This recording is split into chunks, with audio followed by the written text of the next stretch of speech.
Merhaba sevgili arkadaşlar, değerli dostlar, değerli takipçilerim. Kanalıma hoş geldiniz, sefalar getirdiniz. Buradan sizlere kucak dolusu sevgiler, selamlar gönderiyorum. Bugün sizlerle iki şişli harika bir örgü modeli yapacağız. Modelimiz şöyle hanımlar, gösterişli, şık, harika bir model. Bakın modelim. Lastik modeli sevgili hanımlar. İster lastik modeli yapın, ister yelek yapın, ister hırka yapın, ister süveter yapın. Nasıl anlatayım, ister çeyizlik yelekler yapın, şallar yapın, bebek yeleği yapın, bebek hırkası yapın, bebek patikleri yapın, bebek bluzları yapın, kendinize bluzlar yapın. Kendinize bluzlar yapıp mesela sevgili hanımlar sadece şu şekilde kol bandı olarak bunu kullanabilirsiniz. Üstüne istediğiniz modelleri yapabilirsiniz. O şekilde de olur. Harika lastik modeli olarak düşünebilirsiniz. İstediğinizde yelekler, hırkalar da yapabilirsiniz hanımlar. Dediğim gibi çok amaçlı, çok güzel bir model. Evet, bu güzel modeli benimle birlikte yapmak isterseniz hemen şişlerinizi hazırlayın. Buyurun birlikte yapalım arkadaşlar. Evinizde artık ipler varsa değerlendirebilirsiniz. Çok basit, çok güzel iki sırada bir model yapacağız güzel arkadaşlarım.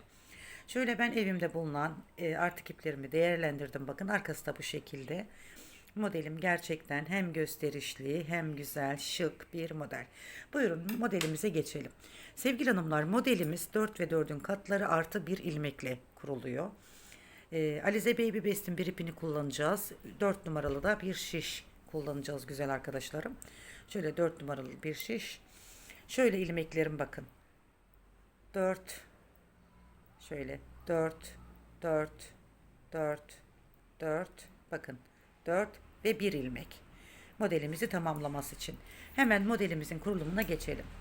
Bismillahirrahmanirrahim diyorum. Bu güzel şık modelime geçiyorum arkadaşlar. Şimdi kenar ilmeğimi yeni başladığım için öreceğim arkadaşlar. Şöyle kenar ilmeğimi yeni başladığım için bir düz olarak örüyorum. Şimdi modelimin sadece bu sırasında güzel hanımlar, sadece bu sırasına ait bir işlem yapacağız. Diğer sıralarında bu işlemi yapmıyoruz. Kenar ilmeğimi aldım. 1, 2, 3. Bakın 3 tane ters yaptım. Bir düz. 1, 2, 3. Arada bir düz. 1, 2, 3. Arada bir düz. 1, 2, 3. Arada bir düz. Yine burada 4 ilmeğim kaldı bakın. 1, 2, 3, bir düz. Bu bizim zemin hazırlığımız arkadaşlar. Modelimizi kurabilmemiz için bu bizim zemin hazırlığımız. Sadece bu sırasında yapıyoruz. Diğer sıralarda bu yok. Şimdi modelimizin kurulumuna başlayacağız. Hani kendisi lastik modeli gibi olduğu için modelimiz biz bu şekilde zeminini kuruyoruz. Şimdi modelimize başlıyoruz arkadaşlar. Kenar ilmeğimi örmeden aldım bakın. Benim burada bir 2 3 tane düz ilmeğim var bakın. Şu birinci düzümü örüyorum. İkinci düzümü örmeden üçüncü düzümü örüyorum. Sonra ortadaki ikinci düzümü örüyorum arkadaşlar. Bu şekilde ve bırakıyorum ilmekleri. Arada bir ters ilmeğim var. Evet, bir modelim bu şekilde kurulum arkadaşlar. Birinci modelimin birinci sırası bu şekilde. Modelim iki sıradan ibaret. Şimdi tersimi yaptım. Burada yine 1, 2, 3 düz ilmeğim var. Birinci düzümü ördüm. İkinci düzümü atlıyorum. Üçüncü düzümü örüyorum bakın. Şimdi üçüncü düzümü örüyorum. Ortadaki ilmeğimi örüyorum. Bıraktım. Bir ters. Bakın ikinci modeli daha yaptık. Şimdi 1, 2, 3 düz ilmeğim var. Birinci düzü örüyorum. Bakın birinci düzümüzü hep örüyoruz. Sonra ikinci düzü atlıyoruz. Üçüncü düzü örüyoruz. Daha sonra ortadaki düzü örüyoruz. Bir ters. Bakın üçüncü bir model daha uygulamış olduk. Şimdi burada yine bakın 1, 2, 3 tane düz ilmeğim var. Birinci düzümü ördüm. İkinci düzümü örmüyorum. Üçüncü düzümü örüyorum. Bakın. Sonra ortadaki düz ilmeğimi örüyorum. Ve bir ters. Ara ilmeğim olan bir tersi yapıyorum. Evet güzel hanımlar. Burada bakın 4 ilmeğim kaldı. Son kez model uyguluyoruz. Bir düz ilmeğim var. Ortada bir düz ilmeğim var. Bunu atlıyorum. Üçüncü düz ilmeğime geçiyorum. Sonra ortadaki düz ilmeğimi örüyorum. Bıraktım. Kenar ilmeğimi de düz olarak ördüm. Evet, modelimizin birinci sırasını bu şekilde tamamlamış oldum. İlk yaptığımız sıra arkadaşlar bizim zemin sıramızdı. Zemin hazırlığıydı. Evet, şimdi modelimin ikinci sırasındayım. Kenar ilmeğimi aldım. Örgünün ters yüzündeyiz. Burada arkadaşlar ön yüzde 3 tane düz yaptık ya. 1, 2, 3 tane ters ilmeğim var bakın. Birinci tersimi örüyorum. Bakın. İpim benden tarafta. Şişimi şöyle arkaya alıyorum bakın arkadaşlar. Şu şekilde. Bakın. Nasıl gösterebilirim? Şu şekilde. Yani şu ilmeğin arasından şu ilmeğin arasından girmiyorum. Bakın şöyle. Bakın ilmek üzerinde öndeki ilmeğin içine giriyorum. Bir ters örüyorum bakın şu şekil. Sonra buradaki ilmeğimi ters örüyorum. Bıraktım.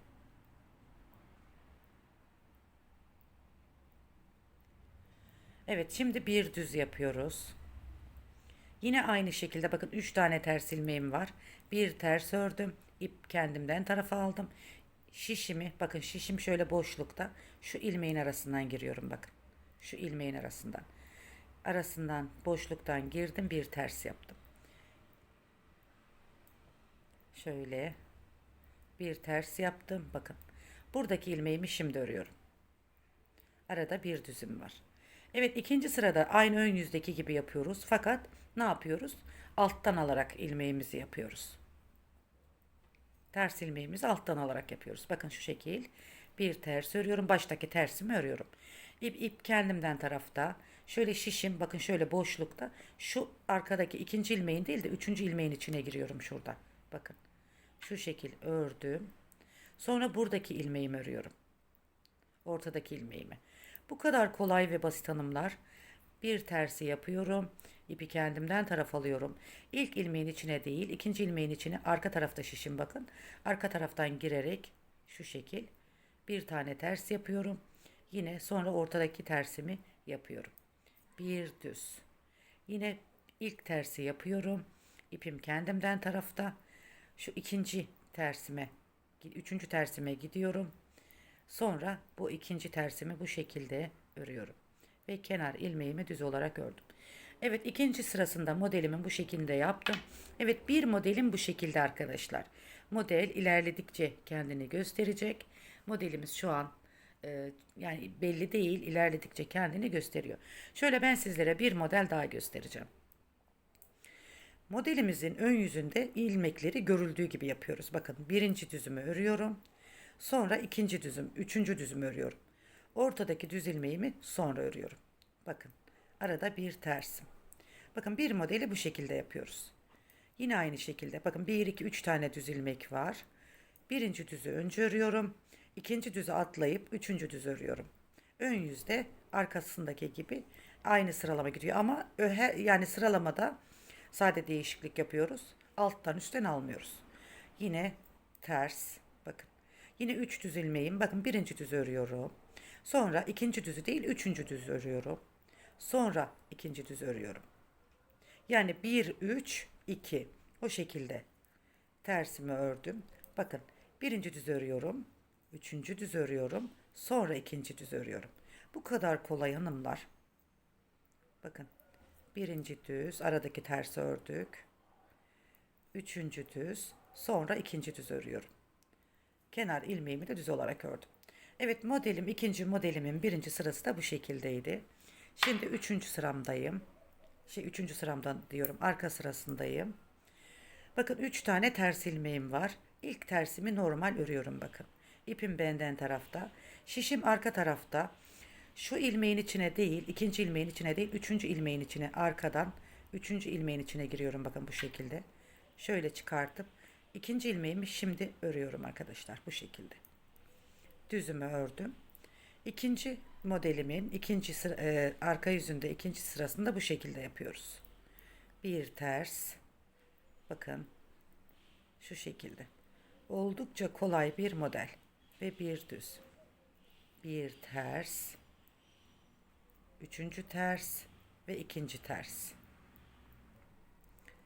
Düz ilmeğim. Birinci ters. Bakın arka taraftan girerek yapıyorum. İkinci ters. Üçüncü ters. Bir düz. Son kez. Bir ters. Arka taraftan giriyorum. İkinci ters. Bakın Üçüncü ters ve kenar ilmeği. Evet, modelimiz bu kadar sevgili hanımlar. İnanın size ben 2 model anlattım. Yapılışı bu kadar kolay ve güzel bir model. Model ilerledikçe kendini gösterecek ve bu şekil alacak arkadaşlar. Böyle bir güzellik olacak. Ben bunu 3,5 numarayla ördüm arkadaşlar. Size anlattığım modeli de 4 numarayla ördüm. Bu modelimi 3,5 numarayla ördüm. Bakın daha sıkı durdu. Siz ip kalınlığınıza göre ayarlayın. Ben hani 4 numarayla nasıl olacak merak ettiğim için bundan yaptım. Şimdi bakın modelimiz bu. Gerçekten hem şık hem gösterişli hem güzel bir model. İnşallah sizlere faydalı bir çalışma olmuştur. Evet güzel hanımlar, arkasında göstermiştim, tekrar göstereyim. Yelek modellerinizde, hırka modellerinizde, süveter modellerinizde, şal modellerinizde, etol şallarınızda, bebek yeleği, bebek hırkası, bebek bluzları, kendinize bluzlar, yani dilediğiniz her şeyi yapabileceğiniz bebek patikleri, kendinize patikler yapabilirsiniz bu modelden. Gerçekten hem kolay hem güzel bir model. Renkli renkli de yapabilirsiniz. Renk renk de yapabilirsiniz. Harika olur sevgili hanımlar. Evet, bir modelin daha sonuna geldik güzel hanımlar. Yeni videolarda tekrar bir arada olmak üzere. En güzellerine emanet olun. Allah'a emanet olun. Eğer henüz kanalıma abone değilseniz abone olup yorum ve beğenilerinizle kanalıma ve bana destek verirseniz de inanın çok mutlu olurum. Allah'a emanet olun, en güzellerine emanet olun. Hoşça kalın sevgili arkadaşlar.